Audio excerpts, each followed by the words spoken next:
सुंदरपुर नाम का एक हरा भरा गांव था, जहां विशाल नाम का एक ईमानदार किसान अपनी पत्नी राधा और बूढ़े बाबूजी रामू काका के साथ रहता था। विशाल दिन रात मेहनत करता, पर उसे नहीं पता था कि उसकी अपनी घरवाली के मन में कुछ और ही चल रहा है। अरे भाग्यवान, सुन रही हो? आज खेत में बड़ी मेहनत किए, फसल इस बार बढ़िया हुई। थोड़ा पानी पिला दे, गला सूख गया है। हाँ हाँ, ले पियो। रोज रोज खेत खेत, यह तुम्हारी जिंदगी है का? कब तक ही मिट्टी में सना रहोगे? कुछ और सोचो ना। अरे ओ, खेती तो हमार जान है।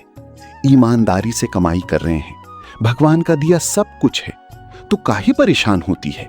बेटा विशाल, आज हाट से बीज ले आया का? अगला फसल के लिए चाहिए होगा।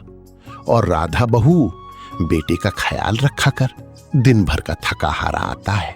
हाँ बाबूजी, क्या बात करते हैं, हम तो इनका पूरा ख्याल रखते हैं।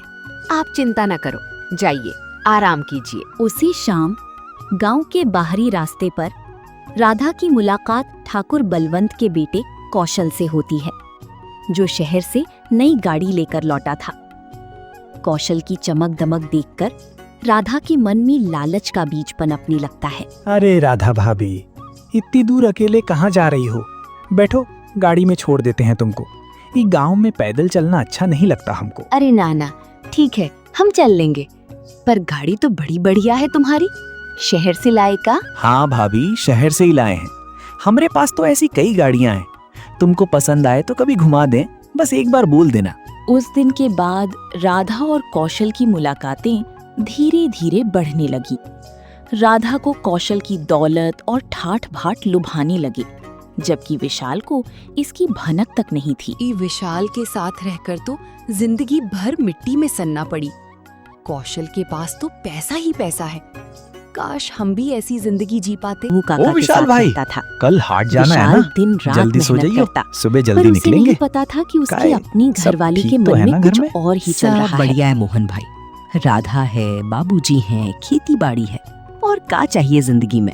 मोहन भाई, कभी कभी सोचता हूँ राधा पहले जैसी बातें नहीं करती अब, पर शायद हमरा वहम ही होगा। क्या कहता है तू?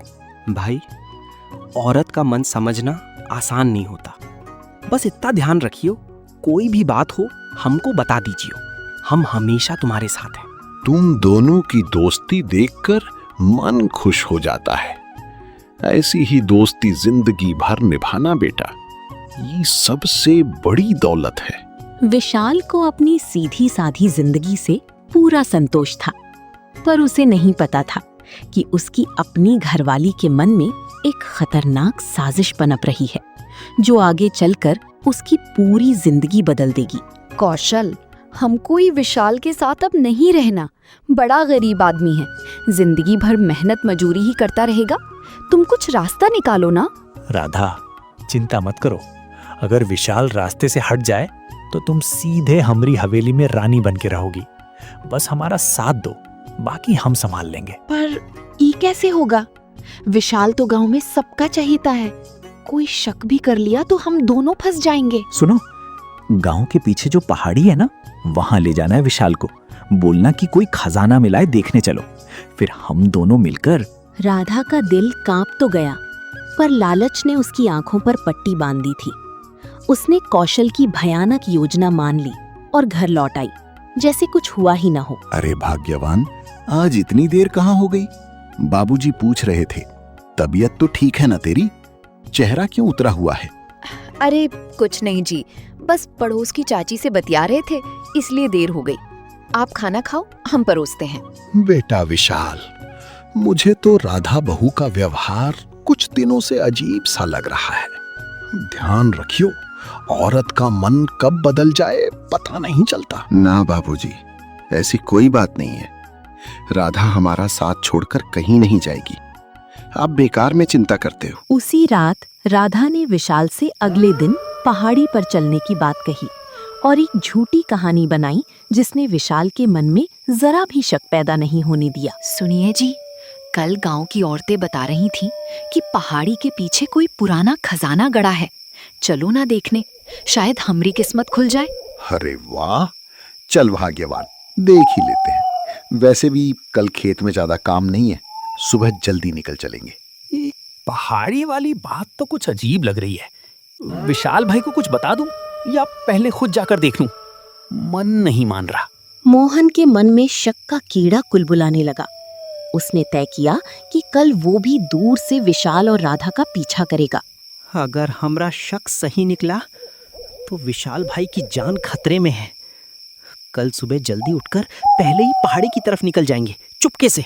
सुनिए जी, इतनी रात को क्यों टहल रहे हैं? कुछ परेशानी है का? चलिए सो जाइए, सुबह जल्दी उठना है खेत के लिए। कुछ नहीं भाग्यवान, बस विशाल भाई की चिंता हो रही है। तू सो जा, हम अभी आते हैं। कल सुबह जल्दी निकलना है हमको।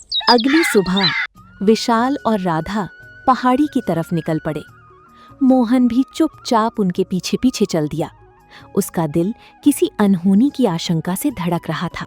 भाग्यवान, संभल कर चलो, ये रास्ता बड़ा फिसलनदार है। खजाना मिले ना मिले, तुम्हारे साथ ही घुमाई भी अच्छी लग रही है मुझको।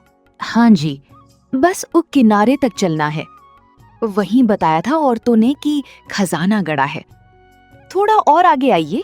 अरे विशाल भाई, तुम भी इधर? कमाल है, हम भी बस घूमने निकले थे। चलो साथ ही चलते हैं किनारे तक। अरे कौशल भाई, बढ़िया हुआ तुम मिल गए। चलो साथ साथ चलते हैं। ये पहाड़ी का नजारा तो गजब का है। जैसे ही तीनों पहाड़ी के सबसे ऊंचे और खतरनाक किनारे पर पहुंचे, राधा और कौशल ने एक दूसरे को इशारा किया। विशाल को कुछ समझ आता उससे पहले ही असली खेल शुरू हो गया। सुनिए जी, जरा उधर झुककर देखिए, वहीं नीचे चमकता हुआ कुछ दिख रहा है। शायद वही खजाना हो। कहाँ भाग्यवान, हमको तो कुछ नहीं दिख रहा, जरा और बता दो। भाई रुको, पीछे मत झुको, ये लोग तुम्हारे साथ धोखा कर रहे हैं। मोहन की आवाज सुनकर विशाल चौंक गया और तुरंत पीछे हट गया। ठीक उसी पल कौशल का हाथ हवा में लहरा गया, जैसे उसने धक्का देने की कोशिश की हो।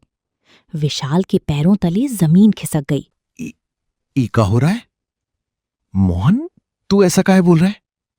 राधा, बताई, कौशल हमको धक्का काहे देने वाला था? भाई, मैं रात से इनकी बातें सुन रहा था। ये दोनों मिलकर तुमको पहाड़ी से धक्का देकर मार डालना चाहते थे, ताकि राधा कौशल के साथ हवेली में रह सके। ये कैसे हो सकता है मोहन भाई? राधा मेरी घरवाली है, मैंने उसे अपनी जान से ज्यादा चाहा। ये बात सच नहीं हो सकती, मन नहीं मान रहा।